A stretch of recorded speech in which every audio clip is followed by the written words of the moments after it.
Halo, perkenalkan saya Agnes dari kelas 12 MIPA 1. Saya akan membahas materi tentang reproduksi sel. Reproduksi sel dapat diartikan sebagai kemampuan sel untuk dapat memperbanyak diri dengan cara membelah diri.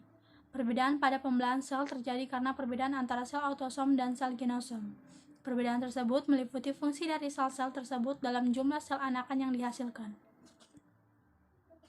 Kita mengenal 3 jenis reproduksi sel, yaitu amitosis, mitosis, dan meiosis atau pembelahan reduksi.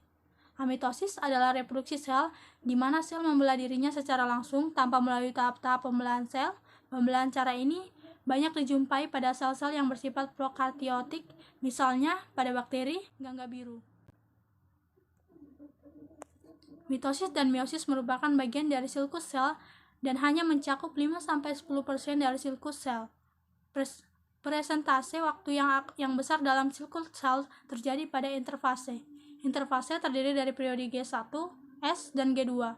Pada periode G1, selain terjadi pembentukan senyawa-senyawa untuk replikasi DNA, juga terjadi replikasi organ sitoplasma sehingga sel tumbuh membesar dan kemudian sel memasuki periode S, yaitu fase terjadinya proses replikasi DNA. Setelah DNA direplikasi, sel tumbuh atau G2 mempersiapkan segala keperluan untuk memisahkan kromosom dan selanjutnya diikuti oleh proses pembelahan inti atau M serta pembelahan sitoplasma atau C. Selanjutnya, sel hasil pembelahan memasuki pertumbuhan sel baru atau G1. Mitosis. Mitosis terjadi pada sel tumbuh dan menghasilkan sel anakan dengan jumlah kromosom induknya. Mitosis terjadi pada 4 fase, yaitu profase, metafase, anafase, dan telofase. Fase mitosis tersebut terjadi pada sel tumbuhan maupun hewan. Terdapat perbedaan mendasar antara mitosis pada hewan dan tumbuhan. Pada hewan terbentuk aster dan terbentuk alur di eukaryoter pada membran sel pada saat telofase sehingga kedua sel anakan menjadi terpisah. Pembelahan mitosis disebut juga pembelahan biasa yang memiliki ciri-ciri antara lain 1. Pembelahan berlangsung 1 kali. 2. Sel anak yang dihasilkan adalah 2 buah.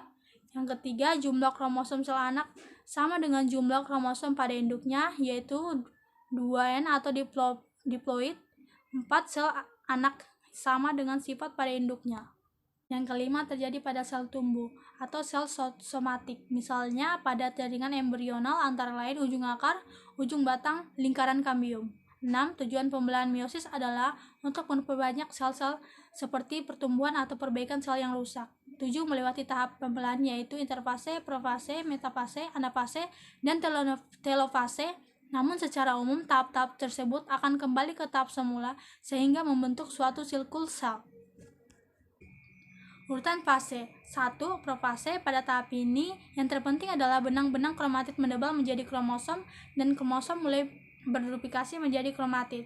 2. Metafase. Pada tahap ini, kromosom atau kromatid berjajar teratur di bidang pembelahan atau bidang eukaryoter, sehingga pada tahap inilah kromosom atau kromatid mudah diamati dan dipelajari.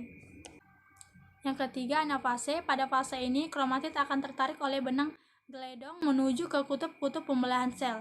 4. Telofase. Pada tahap ini terjadi peristiwa karyokinesis atau pembagian inti menjadi 2 bagian dan sitokinesis atau pembelahan sitoplasma menjadi 2 bagian. Meiosis terjadi di sel kelamin atau gamet, sering disebut sebagai gametogenesis, sering juga disebut pembelahan reduksi. Berlangsung dalam 2 tahap, kromosom setengah kromosom induknya, jumlah sel anaknya dihasilkan berjumlah 4. Sifat sel anakan berbeda dengan induknya. Tujuan agar jumlah kromosom generasi berikutnya tetap. Urutan fase meiosis terjadi dari 2 kali proses pembelahan. Yang pertama meiosis 1, yaitu profase 1, metafase 1, anafase 1, telofase 1, identik dengan mitosis. Yang kedua, profase 2, metafase 2, anafase 2, telofase 2. Gametogenesis. Gametogenesis adalah proses pembentukan gamet sel atau sel kelamin. Terbagi menjadi 2, yaitu spermatogenesis, sel kelamin jantan, yakni sel sperma atau serbuk sari. Yang kedua, oogenesis, sel kelamin betina, sel telur atau putik. Sekian dari materi yang saya sampaikan. Terima kasih.